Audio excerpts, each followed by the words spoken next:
আমরা যখন মাদ্রাসায় ভর্তি হলাম, মাদ্রাসায় পড়া শুরু করলাম, একটু একটু বুঝ হওয়া শুরু করলো, আমরা বড় বড় কিতাব পড়তে শুরু করলাম।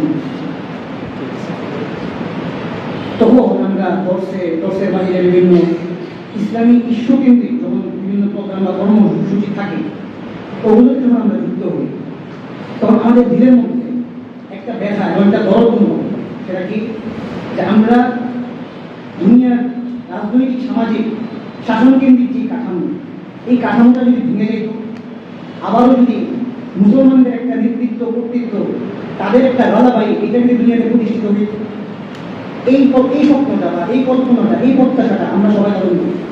বিশেষ করে যতবার ইসলাম কেন্দ্রিক কোনো ইস্যু আসে, প্রতিবার কিন্তু আমাদের মধ্যে এই চেতনাটা জাগ্রত হয়। এই যে আমাদের মধ্যে এই চেতনাটা জাগ্রত হয়, এর একটা উল্টা চেতনা আছে, একটা উল্টা বাস্তবতা আছে। এটা হচ্ছে যে এই দুনিয়ায় মুসলমান এখন তার নেতৃত্ব ক্ষমতায় নাই। এটা মুখে আমরা সবাই বলি যে মুসলমান নেতৃত্ব ক্ষমতায় নাই, কিন্তু এটা একটা মুখে একটা বলি, এটা অনুভূতি হচ্ছে তাহলে এখন ক্ষমতায় আছে সে পশ্চিম, একমাত্র ক্ষমতায় আছে পশ্চিম। যখন সোভিয়েত ইউনিয়নের পতন হয়ে গেল, আলম ইকবাল বলতেন যে সোভিয়েত ইউনিয়ন সমাজতান্ত্রিকতা আর হচ্ছে পুঁজিবাদ, এই দুইটা হচ্ছে একটা বৃক্ষের দুইটা শাখা। মানে আলম ইকবাল আরো পরিষ্কার করে বলেন, উনি বলেন যে এটা দুইটা দেহ একটা রূপ। সমাজতান্ত্রিকতা, সমাজবাদ আর পুঁজিবাদ, এটা হচ্ছে একটা রূপ, দেহ হইল দুইটা। আপনি খেয়াল করেন তো, বর্তমানে বাংলাদেশে যারা বামপন্থী রাজনীতি করে, ওদের রাজনৈতিক শক্তি, যে শক্তিতে একটা দল, একটা রাজনৈতিক চিন্তা সমাজের মধ্যে প্রভাব সৃষ্টি করতে পারে, যে সকল উপকরণ ব্যবহার করে, প্রত্যেকটি উপকরণ হচ্ছে পুঁজিবাদী উপকরণ। আপনি কোনো বামপন্থী দলকে দেখবেন না ওরা ওদের বামপন্থী আদর্শ, বামপন্থী উপকরণের ভিতর দিয়া ওরা এই সমাজের মধ্যে রাজনীতি করে না। ওরা দেখবেন যে সামাজিক হিন্দুদেরকে গালি দেয়, সরিয়ে আইন নিয়ে কোনো কথা হইলে সরিয়ে আইনকে গালি দেয়, সব কিছু ওরা করে। কিন্তু দেখবেন ওরা বামপন্থী রাজনীতি করে, কিন্তু বামপন্থী রাজনীতি করে প্রতিবাদী রাজনৈতিক ফর্মেটের ভিতরে থাকে। কথা খেয়াল করে, একটু গভীর কথা, এটা খেয়াল করবেন। ওরা রাজনীতি করতেছে বামপন্থী, ওদের আদর্শ বামপন্থা, কিন্তু ওরা টোটাল বামপন্থী আদর্শকে চর্চা করতে চায় প্রতিবাদী ফর্মেটের ভিতরে। এই জিনিসগুলো আমাদের বোঝা দরকার। কারণ যতবার আমরা প্রত্যাশা করবো যে এই দুনিয়ার মধ্যে আবার ইসলামটাকে পরিপূর্ণরূপে পালন করার অধিকার নিশ্চিত হোক, মানুষ তার ইসলামী ক্ষমতা, তার যে ইসলাম পালনের যে অধিকার এবং বদ্দিনী এবং অনইসলামী এবং ইসলামহীন যে সকল কার্যক্রম, ওইটা নিয়ন্ত্রিত হোক, ওইটা এই সমাজের মধ্যে না থাকুক, এইটা যদি আমরা চাই তাহলে আমাদের কিছু করতে হবে। মুসলিম সমাজের মধ্যে পশ্চিমা আধিপত্যবাদটা কিরকম? মুসলিম সমাজের মধ্যে পশ্চিমা আধিপত্যবাদ এটা একই সঙ্গে রাজনৈতিক ক্ষেত্রে, সামাজিক ক্ষেত্রে, সাংস্কৃতিক ক্ষেত্রে, শিক্ষা সাংস্কৃতিক ক্ষেত্রে আমাদেরকে রাজনৈতিকভাবে তারা সংকটের মধ্যে ফেলায় আসছে, আমাদেরকে সামাজিকভাবে সংকটের মধ্যে ফেলায় আসছে, আমাদেরকে শিক্ষা এবং সাংস্কৃতিকভাবে সংকটের মধ্যে ফেলায় আসছে। আপনি চিন্তা করেন, এই দেশের মধ্যে প্রত্যেক জেলায় জেলায় শিল্প একাডেমি আছে। একটা সময় সিনেমা হল ছিল, মানুষ সিনেমা হলকে যাচ্ছে না, সিনেমা হল চলতেছে না। সিনেমা হল না চলার কারণে সিনেমা হলগুলো অটোমেটিক বন্ধ হয়ে গেছে। ওই জায়গার মধ্যে এখন কি করতেছে, যে কোনো একটা সিনেমা মুক্তি পাইলো, ওইটাকে শিক্ষা প্রতিষ্ঠানের মধ্যে প্রদর্শনীর জন্য নিয়ে যাচ্ছে। একটা বাণিজ্যিক সিনেমা, এটার প্রদর্শনী, এর মানে হচ্ছে তার যে প্রোডাক্ট, সিনেমার একটা প্রোডাক্ট, এই প্রোডাক্টের প্রচারণা, এটার বিজ্ঞাপনের জন্য সে শিক্ষা কেন্দ্রকে, একটা প্রতিষ্ঠানকে, শিক্ষা প্রতিষ্ঠানকে ব্যবহার করতে যাচ্ছে। প্রশ্ন হইল, শিক্ষা প্রতিষ্ঠানের মধ্যে বাণিজ্যিক প্রচারণা কি বাংলাদেশের আইন অনুযায়ী বৈধ আছে? এটা কি সমাজ স্বীকৃতি দেয়? আপনি কি পারবেন স্কুলের মধ্যে ক্লাস চলতেছে, আপনার মধু কিংবা আপনার তেল কিংবা আপনার কোনো প্রোডাক্টের বিজ্ঞাপন নিয়ে যেতে ওইখানে পারবেন? আপনি যে আমাকে 5 মিনিটের বিজ্ঞাপন দিতে দেন, বা আপনার প্রতিষ্ঠানের মধ্যে অন্য ব্যবস্থা আপনাকে দিবেন না। তাহলে শিক্ষা প্রতিষ্ঠানের মধ্যে কোনো সিনেমার প্রদর্শনী হবে। আর যখন শিক্ষা প্রতিষ্ঠানের মধ্যে সিনেমার প্রদর্শনীতে কোনো কারণে বাধা আসলো, স্থানীয় মানুষের মাধ্যমে যখন বাধা আসলো, ওই বাধাটাকে কেন এইভাবে ফ্রেমিং করা হইলো যে এই দেশের মধ্যে সংস্কৃতি হুমকির মুখে পড়ে গেছে, এবং এইটাকে দেখে সরকারকে আহ্বান জানানো হচ্ছে যে হে মহামান্য সরকার, আপনার আমলে মৌলবাদী জায়গা উঠছে, এদেরকে আপনি নিয়ন্ত্রণ করেন, এরা সংস্কৃতিকে বাধা দিচ্ছে। চিন্তা করছেন ব্যাপারটা, ঘটনাটা কোন জায়গা থেকে লেয়ার বাই লেয়ার কোন জায়গায় নিয়ে আসা হয়েছে? এটা হচ্ছে মুসলিম সমাজের মধ্যে পশ্চিম আধিপত্যের সংঘর্ষ। একই সঙ্গে রাজনৈতিক, সামাজিক এবং সাংস্কৃতিক তিনভাবে আমাদের এই সংকটের মধ্যে ফেলা হচ্ছে। আপনি খেয়াল করেন, এমন না যে আমি আবু হুরায়রা, আমাকে পশ্চিম বলতেছে তোমাকে এই মুহূর্তে মদের ধারে যেতে হবে, কিংবা আমি আবু হুরায়রা, আমাকে বলতেছে যে তোমাকে এখন যাইতে হবে একটা ইয়ার মধ্যে, কোনো একটা পার্কের মধ্যে যাইতে হবে। এইগুলো আমাকে বলতেছে না, কিংবা আমাকে বলতেছে না যে ইসরায়েলের কোনো কোম্পানির অধীনে আমাকে চাকরি করতে হবে, এটা আমাকে বলতেছে না। কিন্তু ঠিকই দেখেন, আমি যে বিচার প্রার্থী হবো যে আদালতের মধ্যে, আমি যেই সমাজের নিয়ম অনুযায়ী বিচার প্রার্থী হবো বা যে সমাজের কাছে আমি যাব, ওই সমাজ যে কোনোভাবে ওই রাষ্ট্র জাতিসংঘের কাছে দায়বদ্ধ, আন্তর্জাতিক যত প্রতিষ্ঠান আছে আন্তর্জাতিক সমস্ত প্রতিষ্ঠানের কাছে দায়বদ্ধ। ডক্টর কামিলিয়া হিলমি মাহমুদ, উনি জামিয়াতুল ইসলামে ওখানকার উনি ডক্টরেট করছেন এখান থেকে। কামিলিয়া হিলমি মাহমুদ উনি একজন নারী গবেষক, উনি আন্তর্জাতিক বিভিন্ন সংস্থার দায়িত্ব পালন করছেন। উনি ওনার মাস্টার্সের যে থিসিস লিখছেন, ওনার মাস্টার্সের থিসিস ছিল, মানে ডক্টরেটের ওনার পিএইচডি থিসিস ছিল আল মাওয়াসিক আদ-দুওয়ালিয়া ওয়া আসারুহা ফি হাতমি উসরা। ওনার থিসিস ছিল না 750 পৃষ্ঠার থিসিস, বইটা ছেপে গেছে। উনি বিভিন্ন আন্তর্জাতিক প্রতিষ্ঠানে কাজ করছেন। উনি এই থিসিসটার মধ্যে একটা বিষয়কে দেখেছেন যে জাতিসংঘের অধীনে যতগুলো মানবাধিকার প্রতিষ্ঠান আছে, সবগুলো মানবাধিকার প্রতিষ্ঠানে যত আইন, যত নিজাম, যত কানুন, যত টেক্সট আছে, সবগুলোকে উনি যাচাই করছেন। যাচাই করে গবেষণা করে উনি দেখাইছেন যে যেই সমাজের মধ্যে বা যেই পৃথিবীর মধ্যে এই আন্তর্জাতিক আইনটাকে প্রয়োগ করা হবে, ওই সমাজ এবং ওই রাষ্ট্র, ওই পরিবারগুলা এখন পুরোপুরি ধ্বংস হয়ে যাবে। ওনার ভাষা হলো, আন্তর্জাতিক আইনের প্রয়োগ মানে হচ্ছে আমাদের যে সামাজিক পারিবারিক যে আমাদের যে ঐতিহ্য, পারিবারিক যে সংস্কৃতি গড়ে উঠছে, পরিবারগুলো যেই ধারাতে বড় হয়, পরিবারগুলোর মধ্যে পারস্পরিক সম্পর্কটা যে ধরনের হয়, এই সবগুলো জিনিসটা একেবারে একটা মিল, একেবারে ধ্বংস হয়ে যাবে। শুধু ধ্বংস হবে না, আমাদের পারিবারিক বন্ধন এবং পারিবারিক ঐতিহ্যটা এইটাকে সমূলে উৎপাদন করে ফেলবে এই আন্তর্জাতিক আইনের প্রয়োগ। কিভাবে আমি ব্যাখ্যা দিচ্ছি।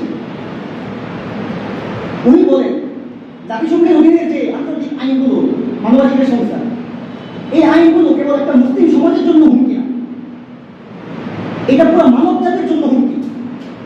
তাহদিদুল লিল উজুদিল বাশারিয়্যি বিআকমালি, পুরো মানব অস্তিত্বের জন্য হুমকি, কারণ মুসলিম সমাজের জন্য হুমকি না। কিন্তু ব্যাপারটা বুঝছেন, এটা যদিও পুরো মানব সমাজের জন্য হুমকি, কিন্তু পুরো মানব সমাজের মধ্যে আপনি এটার ক্ষতি, এটার ধ্বংস আপনি দেখবেন না। এটার ধ্বংসাবশেষ আপনি দেখবেন হচ্ছে মুসলিম সমাজের মধ্যে। কেন? কারণ হচ্ছে ওই আদম ইকবালের ভাষায় ইউরোপ আর পশ্চিম, সে আপনার কি করছে, বস্তুবাদিতা এবং ভোগবাদিতার মধ্যে এমনভাবে ডুবছে, তার মধ্যে আর ধর্মীয় মূল্য বলতে কিচ্ছু নাই। সে ইউরোপ, সে তার বিপ্লব আর বর্তমান তার যে শক্তি, এই শক্তির মধ্যে সে আগায় গেছে, ধর্মকে সে ডাস্টবিনের মধ্যে ছুঁড়ে ফেলায়। এই কারণে যেহেতু সে ধর্মের গণ্ডি থেকে, ধর্মের শৃঙ্খল থেকে সে মুক্ত হয়ে গেছে, এখন আর তার কোনো আপনার বন্দি নাই, তার কোনো দায়বদ্ধতা নাই। সে এখন ভোগ আর হচ্ছে তার বস্তুবাদিতার তার একমাত্র দায়। এই কারণে তার কোনো ক্ষতি না। তার ক্ষতি ওইটা যেটা তার স্বার্থের বিপরীতে যায়, যেটা তার ভোগের বিপরীতে যায়, যেটা তার বস্তুবাদের বিপরীতে যায়, ওইটা তার ক্ষতি। কিন্তু যেটা তার বস্তুবাদের পক্ষে থাকে, যেটা তার ভোগের পক্ষে থাকে, ওইটা পুরো সমাজকে, পুরো মানব জাতিকে যদি ধ্বংস করে দেয়, ইউরোপ এবং পশ্চিমে উনি ভাবতেন।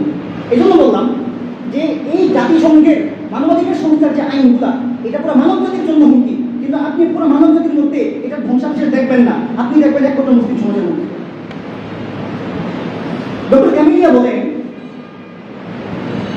সহজ ভাষায় বলে আর একটু সহজ ভাষায় ধীরে ধীরে আমি তো আসলে আলোচনা ভালো না।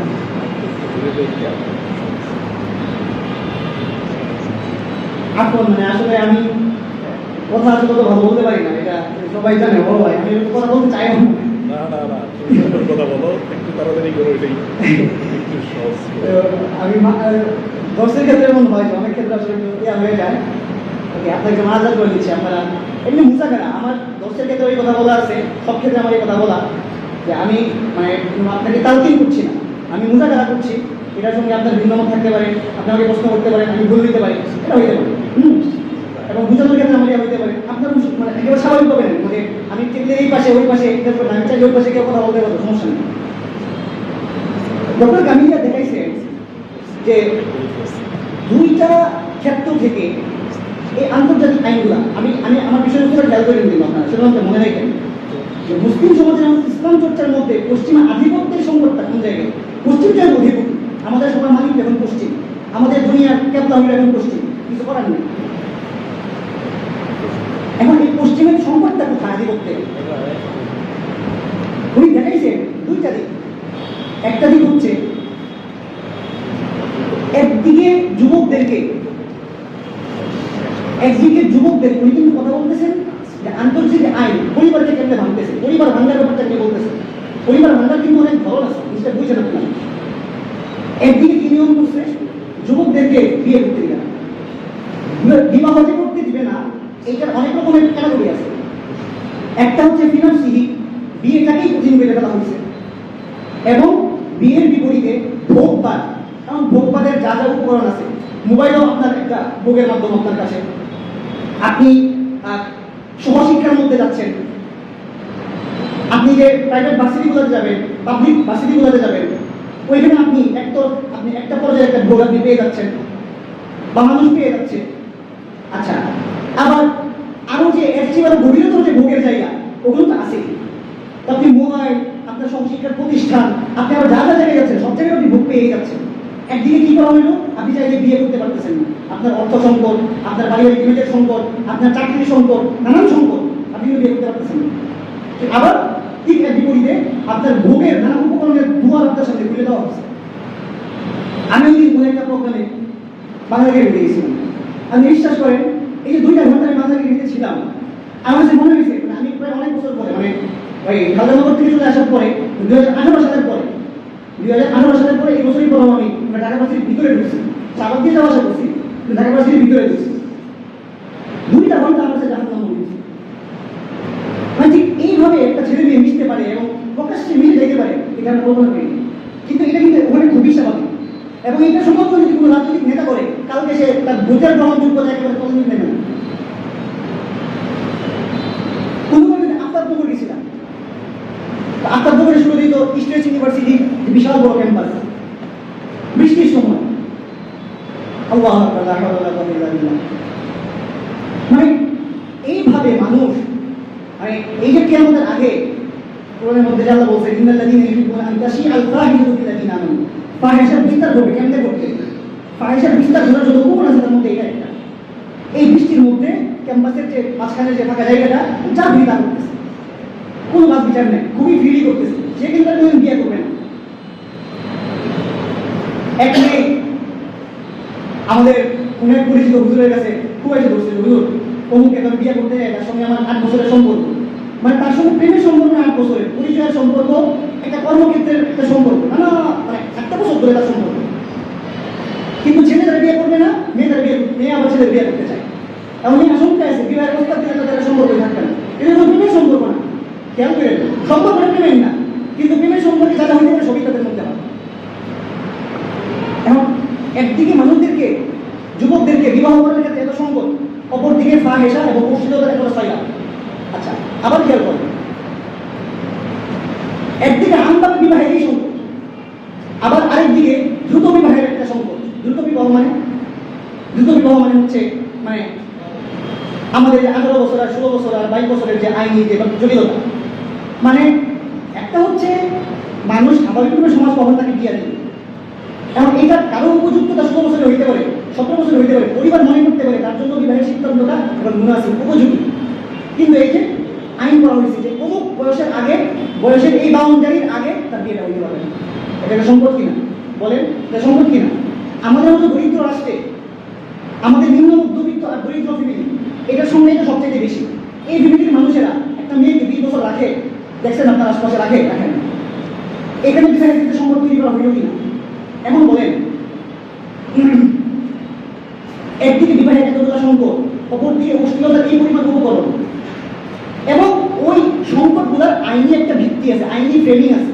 মানে হচ্ছে আপনি যদি কোনোভাবে ওই সম্পদকে ঘাট ধাক্কা, মানে ওই সম্পদের মধ্যে মানে ঘাওড়ামি করে ওইটাকে আপনি ইয়া করেন, ডিঙ্গায় দিতে চান, আপনি পারবেন না। আইনের সাথে আস্তে পিছতে বাইরে ফেলবে, আইন এসে আপনাকে আস্তে পিছতে বের করবে। দেখেন, দ্বিতীয়ত প্রতিষ্ঠিত পরিবার ব্যবস্থা মুসলিম সমাজের, মুসলিম সমাজ না পুরা বিশ্বের পরিবার ব্যবস্থাকে ধ্বংস করে দেওয়া। কেমনে ধ্বংস করে দেওয়া? একটা স্লোগান খেয়াল করেন, উনি মানে আমি আসলে কথাগুলো লম্বা হয়ে যেত, সংক্ষেপ করার চেষ্টা করতেছি। নারীর ক্ষমতায়ন, একটা শব্দ আপনি খেয়াল করেন, নারীর ক্ষমতায়ন। নারীর ক্ষমতায়নের আড়ালে পুরা মুসলিম পরিবার ব্যবস্থাটাকে ধ্বংস করে ফেলা হয়েছে।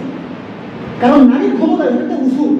এখন এই উসুলের তাকবির কেমনে হবে? আপনারা সবাই আগে আপনি জানেন, উসুল তো একটা থাকে, কিন্তু এই উসুলের ফুরুয়াদের তো অভাব থাকে না।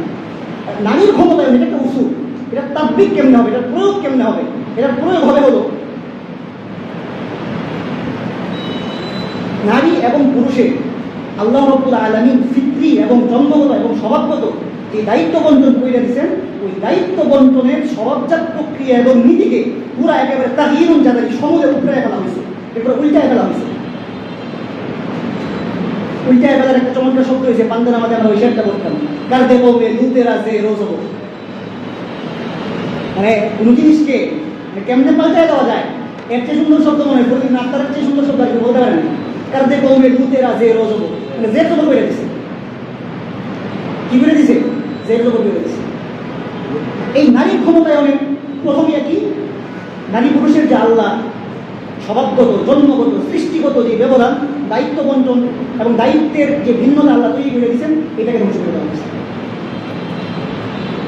এবং এইটাকে ধ্বংস করতে গিয়ে নারীর সমান অধিকার আসছে, নারী পুরুষের সমান অধিকার আসছে।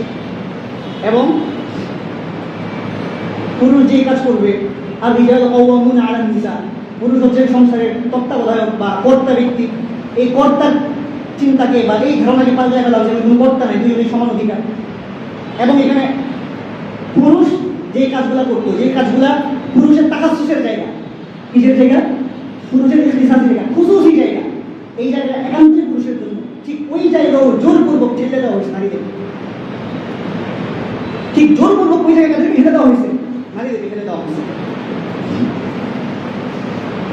একেবারে দায়িত্ব, নিয়ম, আইন প্রণয়ন সব জায়গার মধ্যে নারী পুরুষের সমান জায়গায় নিয়ে আসছে।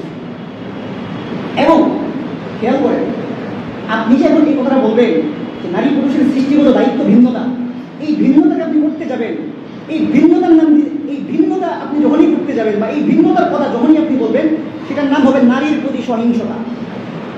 এটার নাম কি হবে? নারীর প্রতি সহিংসতা। মানে আপনি স্বভাবগত যে ভিন্নতাগুলো আছে, সেই ভিন্নতাগুলো চর্চা করবেন, আপনি শুধু দেখাই দেবেন যে ভাই এই জায়গায় তো সে আসতে পারে না, হ্যাঁ, এটা নারী নিপীড়ন, এটার নাম নারী নিপীড়ন, এটা হচ্ছে নারীর প্রতি সহিংসতা। বাস এই জায়গার মধ্যে এখন মিরাজের ক্ষেত্রে এখন সমান অধিকার আসবে। এখন আপনার তালাকের অধিকার নারী পুরুষের কাছ থেকে নারীর কাছে চলে যাবে। মোহরের ক্ষেত্রে এখানে আর ভারসাম্য থাকবে না। এবং কিছুদিন আগে হাস্যকর বলাইতে ইজবার, আমরা তো এটা খেলার মধ্যে বলাইতে ইজবার বলি, বিবাহের ক্ষেত্রে যেটা আসে। বলাইতে ইজবারটা আসলে বলাইতে ইজবার না, মানে আমরা যেভাবে ইজবার শব্দ লেগে যেভাবে ব্যবহার হয়েছে, এই মাসালার প্রয়োগ কি আসলে ইজবার? প্রয়োগ তো ইজবার না। ওই দিন বাংলাদেশের একটা মিডিয়া আফগানিস্তানে যে ওই আইন পাশ হয়েছে, মানে ওই আইনটা তো আগে থেকে আসে বা ওইভাবেই প্র্যাকটিসটা চলে যে বাকেরা নারী সে তার অসুকুতুহা রিফর্ম, অসুকুতুহা রিফর্ম, মানে তার চুক্তাটাই হলো তার সম্মতি। এটা তো উসুল, এটা তো সবাই চর্চা